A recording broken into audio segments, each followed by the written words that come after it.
đây nè. Mẹ Con đẹp này. Ok.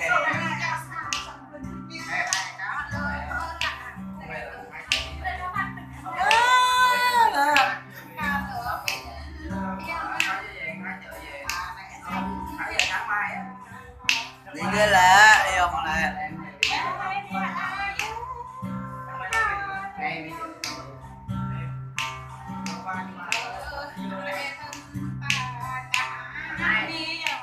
Sáu giờ ai có đi đâu không?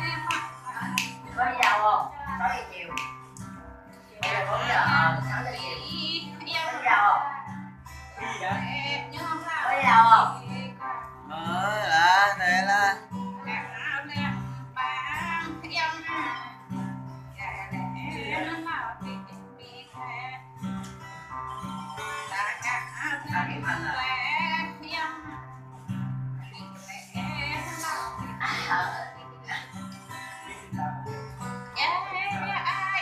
Sáu giờ chiều thằng Thái nó phải trở về, đúng không?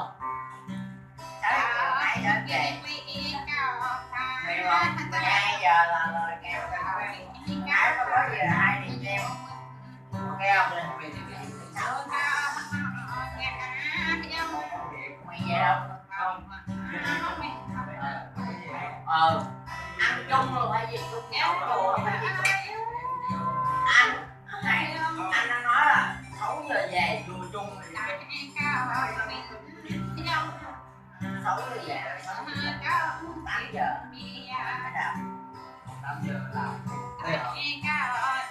vừa mày tự em mà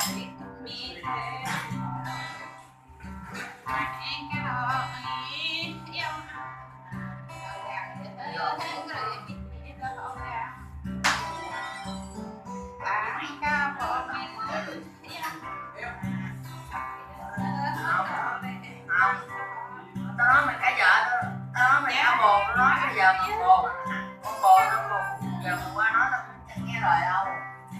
Anh em mày trên hết, anh em mày trên hết, đúng không anh? Đúng không?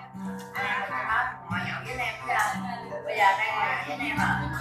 Anh nói đi về, sau này em gặp anh thì em có em cái gì nữa, đúng không? Một là một, hai là hai.